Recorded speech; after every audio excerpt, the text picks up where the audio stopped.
Hello बच्चा party, RK is this side and स्वागत है आपका मिशन 360 आउट ऑफ 360 में। अपन इस सीरीज़ में क्या देख रहे हैं, एनसीईआरटी को एकदम क्विक रिकॉल कर रहे हैं, रिवाइज कर रहे हैं और फिर इसके बेसिस पे अपन क्वेश्चन प्रैक्टिस करेंगे और वो भी टाइमर के साथ में।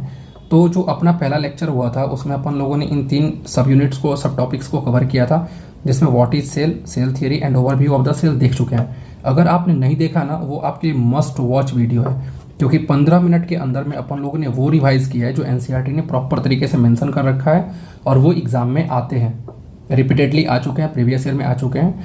और आज हम क्या देखने जा रहे हैं, प्रोकैरियोटिक सेल को। जब हम इसको डिस्कस करेंगे, इसको भी बहुत कम टाइम में कवर करने की कोशिश करेंगे, राइट ना। तो देखो, जो प्रोकैरियोटिक होते हैं ना, आपको पता होगा, पहले पढ़े होगे, तो ये प्रोकैरियोटिक जो होते हैं वो मोनेरा किंगडम से बिलोंग करते हैं सारे के सारे। और इसके साथ में खास बात क्या है कि सारे के सारे प्रोकैरियोट्स यूनिसेलुलर ही होते हैं। यूनिसेलुलर होने का मतलब क्या है कि इनकी साइज़ बहुत छोटी होगी, बहुत स्मॉल साइज़ के होंगे। अब देखो, प्रोकैरियोट्स में एनसीईआरटी ने बताया कि बैक्टीरिया आ जाएंगे, ब्लू ग्रीन एल्गी आ जाएगा, माइकोप्लाज्मा आ जाएगा और पीपीएलओ यानी कि प्लूरोन्यूमोनियल ऑर्गेनिज्म। अब जो माइकोप्लाज्मा होता है उसकी लेंथ 0.3 माइक्रोमीटर दे रखी है एनसीईआरटी ने। एक बार प्रीवियस लेक्चर में हम लोगों ने डिस्कस किया है, आप एनसीईआरटी में भी वेरीफाई कर लेना। क्योंकि ये बहुत छोटे होते हैं ना, इनके साथ में एक एडवांटेज होता है कि ये डिवाइड बहुत तेज़ी से करते हैं, मल्टीप्लाई मोर रैपिडली, बहुत तेज़ी से। जैसे इकोलाई है, इकोलाई को आपने पढ़ा होगा कि ये 20 मिनट्स में डिवाइड कर जाता है। सोच के देखो सिर्फ कि एक बैक्टीरिया जो एक सेल है वो 20 मिनट में डिवाइड करके 2 बन जा रहा है, राइट ना। इसका एक प्रैक्टिकल लाइफ एग्जांपल है, जैसे आप रात में दूध में थोड़ा सा दही डाल दो, थोड़ा सा एकदम डालो, और वो जो दही है ना, उस दही में प्रॉपर बैक्टीरिया ही होते हैं, लैक्टोबैसिलस बैक्टीरिया, और वो सुबह में देखोगे ना, पूरा का पूरा दूध दही में कन्वर्ट हो जाता है। मतलब रात के 12 घंटे प्रॉपर टेम्परेचर रह जाए तो 12 घंटे में आपका दूध जो है वो दही में बदल जाएगा। और पूरा जो इसमें बैक्टीरिया है ना, वो हर जगह बैक्टीरिया ही बैक्टीरिया मिलेगा अगर आप माइक्रोस्कोप से देखोगे तो। यानी कि रात भर में थोड़ा सा बैक्टीरिया इतना सारा बैक्टीरिया बना दे रहा है। तो ये डिवाइड बहुत तेज़ी से करते हैं। साथ में जो प्रोकैरियोटिक सेल होते हैं ना, वो उनका जो शेप है और उनका जो साइज है वो वेरिएबल है, अलग अलग तरह के होते हैं। जैसे एनसीईआरटी ने बताया है कि जो बैक्टीरिया होते हैं उनके 4 शेप इसने मेंशन कर रखे हैं। जो रॉड शेप है उसको बैसिलस कहा है, जो स्फेरिकल होता है वो कोकस, विब्रियो मतलब कॉमा शेप, और स्पाइरलम मतलब स्पाइरल शेप का।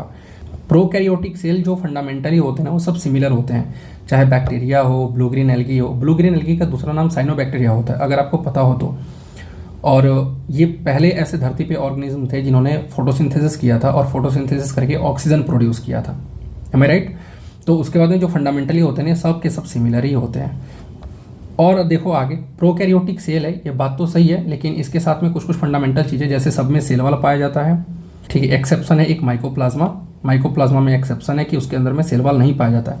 माइकोप्लाज्मा के साथ में एक पहले क्वेश्चन आ चुका है, प्रीवियस ईयर चेक करोगे तो, कि ये जोकर है प्लांट किंगडम का, इसको जोकर ऑफ प्लांट किंगडम कहते हैं, ठीक है। साथ में जितने भी प्रोकैरियोट्स हैं सब में साइटोप्लाज्म पाए जाएंगे। एक और बात, चाहे वो यूकैरियोट्स हो या प्रोकैरियोट्स हो, सब में साइटोप्लाज्म होना मस्ट होता है। क्यों साइटोप्लाज्म मस्ट है? क्योंकि साइटोप्लाज्म वो जगह है जहाँ पे सेलुलर एक्टिविटी होती है, बोले तो सेलुलर रिएक्शन होता है, और इस सेलुलर रिएक्शंस की वजह से ही सेल लिविंग स्टेज में बना रहता है, मतलब लिविंग स्टेट में बना रहता है। तो किसी भी सेल को जिंदा रखने के लिए केमिकल रिएक्शंस चाहिए, और वो केमिकल रिएक्शंस का जो अड्डा है, जगह है, वो साइटोप्लाज्म है। इसीलिए साइटोप्लाज्म चाहे प्रोकैरियोट्स हो या यूकैरियोट्स हो, उनमें होगा ही होगा। साथ में इनमें जेनेटिक मटेरियल होते हैं, और जेनेटिक मटेरियल नेकेड होते हैं। क्यों नेकेड होते हैं? क्योंकि इनके अंदर में न्यूक्लियस नहीं पाया जाता। न्यूक्लियस होता है वो वेल डेवलप्ड नहीं होता है, और इसीलिए इनके जो जेनेटिक मटेरियल होते हैं वो नेकेड होते हैं। जैसे हमारे जो जितने भी यूकैरियोट्स हैं, उनके जो न्यूक्लियस होते हैं ना, उनके अंदर में क्रोमोजोम्स होता है, डीएनए होता है, क्रोमोजोम्स होता है, लेकिन इनमें वो चीज़ें नहीं पाई जाती। इसके अलावा प्रोकैरियोट्स में प्लाज्मिड पाया जाता है। प्लाज्मिड क्या होता है? एक्स्ट्रा क्रोमोसोमल डीएनए है। जैसे मेन डीएनए तो है ही, लेकिन इसके अलावा एक छोटा सा सर्कुलर डीएनए पाया जाता है, और वो उनको एक यूनिक फिनोटिपिक कैरेक्टर प्रोवाइड करता है। जैसे एनसीईआरटी ने एक एग्जांपल दे रखा है, रेजिस्टेंस टू एंटीबायोटिक्स, एंटीबायोटिक्स के लिए रेजिस्टेंस प्रोवाइड करना। अब ये जो प्लाज्मिड है, इसका इंपॉर्टेंस आपको कहाँ पता चलेगा? तो बायोटेक्नोलॉजी चैप्टर है, उसमें इसके बारे में, प्लाज्मिड के बारे में डिटेल में आपको समझा रखा है कि वहाँ पे कैसे कट मारते हैं, कैसे रेस्ट्रिक्शन एंडोन्यूक्लियस का यूज़ करते हैं, उसको काटते हैं और फिर उसको मॉडिफाई कर देते हैं। तो बेसिकली बैक्टीरिया के ट्रांसफॉर्मेशन में प्लाज्मिड का बहुत इंपॉर्टेंट रोल है, राइट। राइबोसोम्स एक ऐसा सेल ऑर्गेनेल है जो प्रोकैरियोट्स में भी पाया जाता है और यूकैरियोट्स में भी पाया जाता है। इसका रीज़न बताता हूँ मैं छोटा सा। राइबोसोम्स प्रोटीन की सिंथेसिस में इन्वॉल्व है, पता है ये चीज़। अब प्रोटीन की ज़रूरत दोनों को पड़ती है, चाहे प्रोकैरियोट्स हो या यूकैरियोट्स हो, तो फिर राइबोसोम्स जो होते हैं ना वो दोनों में ही पाए जाते हैं, ठीक है। इसके अलावा प्रोकैरियोट्स में इंक्लूजन बॉडी एक्स्ट्रा है। इंक्लूजन बॉडी क्या होता है, जैसे ह्यूमन है, मैं एक सिमिलरिटी ड्रॉ करने की कोशिश कर रहा हूँ ताकि आपको अच्छे से चमक जाए। ह्यूमंस के केस में जितने भी एक्स्ट्रा मटेरियल्स होते हैं, एक्स्ट्रा फूड होते हैं, वो ग्लाइकोजन के फॉर्म में स्टोर होते हैं, ग्लाइकोजन जो कि लीवर के पास में स्टोर होता है। और दूसरा एडिपोज टिश्यू, स्किन के नीचे में जो एडिपोज टिश्यू होते हैं वो एडिपोज टिश्यू में एक्स्ट्रा खाना स्टोर होता है। तो वैसे ही प्रोकैरियोट्स के पास में इंक्लूजन बॉडी होती है और साथ में मीसोसोम भी एक एक्स्ट्रा है जो उनके पास में पाया जाता है, प्रोकैरियोट्स के पास में पाया जाता है। अब जो मीसोसोम है ना, ये सेलुलर एक्सटेंशन है, हम अपन आगे देखेंगे। अब आते हैं नेक्स्ट, यहाँ से ये जो पैराग्राफ था प्रोकैरियोट्स के बारे में लिखा हुआ था, इनमें से जितने भी मैंने पॉइंट्स हाईलाइट किए हुए हैं, आप चाहो तो पॉज करके हाईलाइट कर लेना, क्योंकि क्वेश्चन जब आएगा ना तो इन्हीं पॉइंट्स से उठ करके आएगा और अपन प्रैक्टिस भी करेंगे टाइमर के साथ में। क्वेश्चन आएगा 20 सेकेंड के अंदर में, उसको आपको आंसर करना होगा। तो वो भी, उसके लिए भी अपडेटेड रहने के लिए, हमारे साथ बने रहने के लिए सब्सक्राइब जरूर कर लेना, क्योंकि जब पढ़ते तो सब हैं, लिटरली पढ़ते तो सब हैं। 25 लाख बच्चों ने नीट दिया था, क्या सबने नहीं पढ़ा होगा? सबने पढ़ा होगा। फिर आगे वही निकलते हैं जो प्रॉपर टाइम में मैनेज करके और अच्छे से क्वेश्चन प्रैक्टिस कर पाएँ। सेल एनवेलप को देख लेते हैं। प्रोकैरियोटिक जो सेल होता है ना, उसके पास में जैसे बैक्टीरियल सेल, उनके पास में कुछ एक्स्ट्रा प्रोटेक्शन के लिए एक लेयर होता है, और वो जो है ना वो सेल एनवेलप में ही कवर हो रहा है। तो जितने भी प्रोकैरियोट्स हैं उनके पास में केमिकली कॉम्प्लेक्स सेल एनवेलप होता है, और ये टाइटली बाउंडेड 3 लेयर्ड होता है। मैं आपको ड्रॉ करके दिखाता हूँ एक छोटा सा एग्जांपल।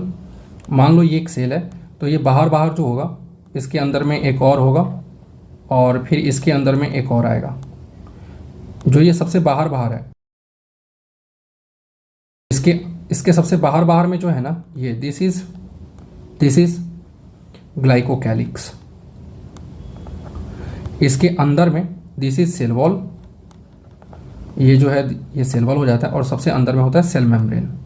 तीनों का काम, ध्यान से सुनना, तीनों का काम एकदम अलग अलग है, लेकिन तीनों एक साथ मिलकर के सिंगल प्रोटेक्टिव यूनिट बनाते हैं। और वो सिंगल प्रोटेक्टिव यूनिट क्या होती है? सिंगल प्रोटेक्टिव यूनिट किसको प्रोटेक्ट करती है? बेसिकली अंदर में जो क्रोमोसोम्स बैठा हुआ है उसको प्रोटेक्ट करते हैं। इसके अलावा जो बैक्टीरिया होते हैं वो 2 हिस्से में एनसीईआरटी ने डिवाइड कर रखा है, gram positive bacteria, gram negative bacteria. कुछ बैक्टीरिया ऐसे होते हैं जिनके ऊपर में जब ग्राम स्टेन डाला जाता है ना, तो ग्राम स्टेन डालने पे वो उसको रिटेन कर जाते हैं, फिर वो नहीं जाएगा, वो रह जाएगा आफ्टर वॉशिंग। इथेनॉल से उनको वॉश करते हैं, फिर भी वो रह जाते हैं, वो तो उनको बोलते हैं ग्राम पॉजिटिव। और जो ये चीज़ नहीं कर पाते, जिनके ऊपर में ये ग्राम स्टेन नहीं टिक पाता है, इथेनॉल से जैसे ही वॉश करोगे बस वो वॉश आउट हो जाएगा उसका जो स्टेन है, तो उनको बोलते हैं ग्राम नेगेटिव बैक्टीरिया। ग्लाइकोकैलिक्स का कंपोजिशन और थिकनेस अलग अलग प्रोकैरियोट्स में, अलग अलग बैक्टीरिया में अलग अलग होता है। कुछ ऐसे होते हैं जिनके ऊपर में लूज सीथ मतलब होता है कवरिंग, तो जिनके ऊपर में लूज कवरिंग के फॉर्म में रहेगा उनको कहते हैं स्लाइम लेयर। और जिनमें ये हार्ड होता है, थिक होगा, टफ होगा, तो वो है कैप्सूल, वो बनाता है कैप्सूल। अब उसके आगे पढ़ेंगे तो जो सेल वॉल है, जो सेकेंड लेयर है सेल वॉल का, ये सेल वॉल क्या करता है? तो बैक्टीरिया को या जो सेल है उसको शेप प्रोवाइड करेगा और उसको स्ट्रक्चरल सपोर्ट प्रोवाइड करेगा, और बैक्टीरिया को बस्ट होने से, बस्ट मतलब फट जाना, जैसे मान लो एक बैक्टीरिया है और ये बैक्टीरिया खाना खाया जा रहा है, तो खाना खाते खाते क्या होगा, एक समय के बाद में ये फट सकता है, लेकिन इसको बचाने के लिए इसके बाहर में एक और लेयर है, और वो जो लेयर है वो है सेल वॉल। सेल वॉल उसको बचा लेगा, उसको फटने नहीं देगा। प्लाज्मा मेम्ब्रेन सेलेक्टिव नेचर का होता है। सेलेक्टिव नेचर का होने का मतलब क्या है? मान लो कोई भी चीज़ अगर बाहर से अंदर जा रही है तो सेल वॉल उसमें ज़्यादा रोक टोक नहीं करता है, लेकिन जब वो सेल मेम्ब्रेन को क्रॉस करने जाएगा ना तो उसको रोक देगा, फिर बोलेगा कि नहीं पहले वेरीफाई कराओ कि तुम हो कौन, तुम्हारा नेचर क्या है, तुम किस काम के लिए। तो ये चीज़ें जो होता है ना, दैट इज सेलेक्टिव परमेबिलिटी। तो प्लाज्मा मेम्ब्रेन सेलेक्टिव परमेबल का होता है, और ये इंटरेक्ट करता है आउटसाइड इन वर्ल्ड से। आगे जो प्रोकैरियोट्स होते हैं उनके सेल मेम्ब्रेन और जो यूकैरियोट्स होते हैं उनके सेल मेम्ब्रेन स्ट्रक्चरली तो काफ़ी हद तक सिमिलर होते हैं, एनसीईआरटी ने ऐसा लिख रखा है। बाद में आता है एक मेम्ब्रेनस स्ट्रक्चर जिसको बोलते हैं मीसोसोम, जो ऊपर मेंशन कर रखा था एनसीईआरटी ने। मीसोसोम क्या होता है? ये एक्सटेंशन है बेसिकली सेल मेम्ब्रेन का, और ये जो एक्सटेंशन है इसे 3 फॉर्म में पाया जाता है। वेसिकल्स मतलब ऐसे एक गोल होगा, ठीक है। ट्यूब्यूल्स मतलब ऐसा समझ लो ट्यूब के शेप का ऐसा, और फिर आता है लैमली। लैमली मतलब होता है मेम्ब्रेन, ऐसे, तो ये मेम्ब्रेन।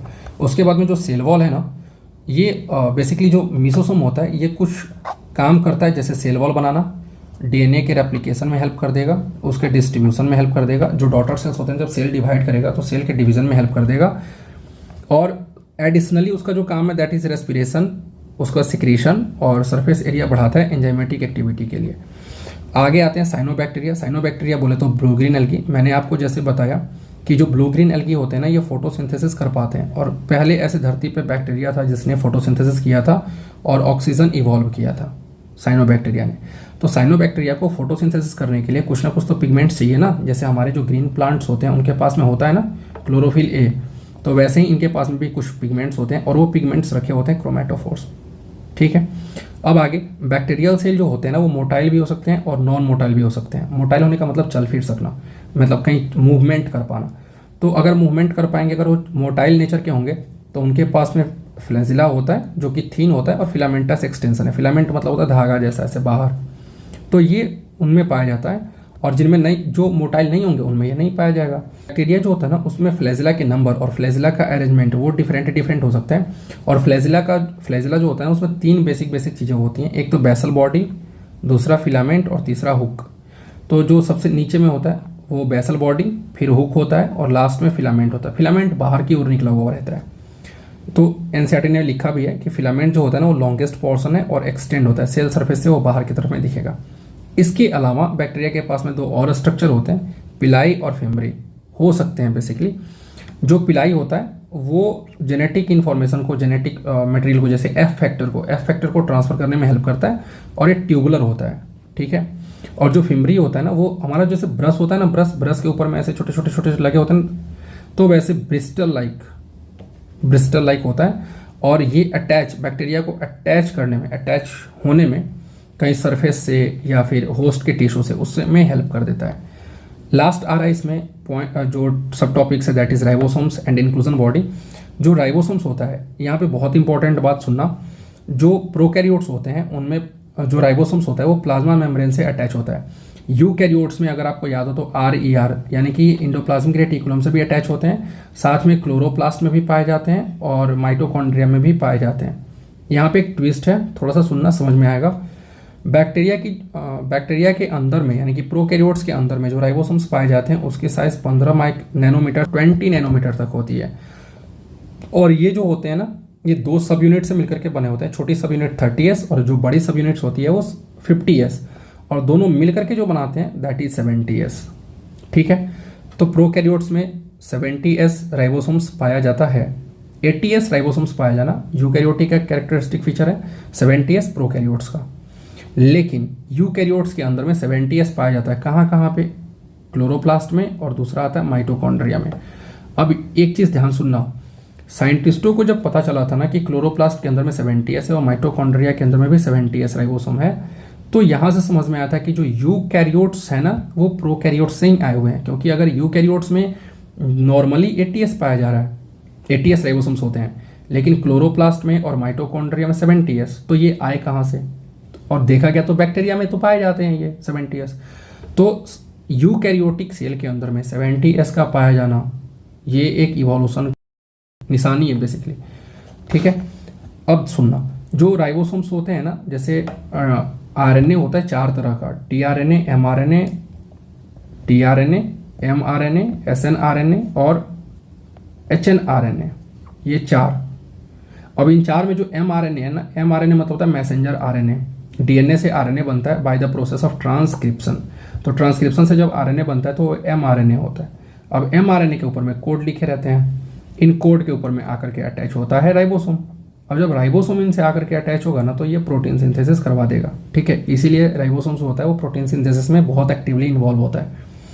अब क्या होता है कि अगर बहुत सारे राइबोसोम्स आकर के एक mRNA से अटैच हो गए, बहुत सारे राइबोसोम्स आकर के जब mRNA से अटैच हो जाते हैं, तो अटैच होने पे जो स्ट्रक्चर बनता है, this complete structure, this is polyribosomes या फिर पॉलीसोम्स। ठीक है, और फिर ये क्या करेंगे? प्रोटीन की सिंथेसिस करवा देंगे। इंक्लूजन बॉडी हमने ऊपर देखा था, रिजर्व मटेरियल्स प्रोकैरियोट्स के अंदर में। ठीक है, इंपॉर्टेंट बात क्या है कि अगर प्रोकैरियोट्स में न्यूक्लियस तक नहीं पाया जा रहा है, तो फिर इंक्लूजन बॉडी के ऊपर में मेम्ब्रेन कैसे हो सकता है? तो इनमें भी ये भी मेम्ब्रेनलेस होते हैं, इनके ऊपर में भी कोई मेम्ब्रेन की कवरिंग नहीं पाई जाती है। कुछ एग्जाम्पल्स दिए हुए हैं वो आपको याद करने पड़ेंगे, जैसे phosphate granules, cyanophycin granules, glycogen granules, ऐसे। ये आया हुआ है नीट में। गैस वैक्यूल जो कि ब्लू ग्रीन एल्गी में purple and green photosynthetic bacteria में पाया जाता है। शायद ये 15 से 16 मिनट के अंदर में हो जाएगा वीडियो कंप्लीट, और ये 15 मिनट में आपने बहुत इंपॉर्टेंट टॉपिक्स को कवर कर लिए हैं जहाँ से क्वेश्चन आते हैं। जो हाईलाइट किया हुआ है वहाँ से क्वेश्चन आने के चांसेस ज़्यादा हैं। ज़्यादा क्या है, वो बनेगा ही वहीं से क्वेश्चन। तो ये अपन लोगों ने रिवाइज कर लिया। आप इस वीडियो को अगर मल्टीपल टाइम्स देखते हो तो ये आपको पूरी तरह से याद हो जाएगा। और इसके बाद अपन लोग को यहीं तक नहीं रुकना है सिर्फ रिवाइज करके, अपन लोग को करना है क्वेश्चन प्रैक्टिस, और वो भी 20 सेकेंड का प्रैक्टिस करना है कि 20 सेकेंड में अपन लोग एक क्वेश्चन को टारगेट कर लें। और वो कैसे होगा? तो प्रैक्टिस से होगा। और अब जो ये दो टॉपिक जो मैंने रिवीजन करवाए हैं, इन 2 टॉपिक्स पे मैं क्वेश्चन अपलोड करूंगा। 20 सेकेंड का टाइमर रहेगा, आपको आंसर करना होगा। तो उसके लिए हमारे साथ बने रहें। फ्री में है, सब्सक्राइब बटन उसको ऐसे क्लिक करोगे, मस्त वाला घंटा है का घंटा दबा देना, अपडेटेड रहोगे।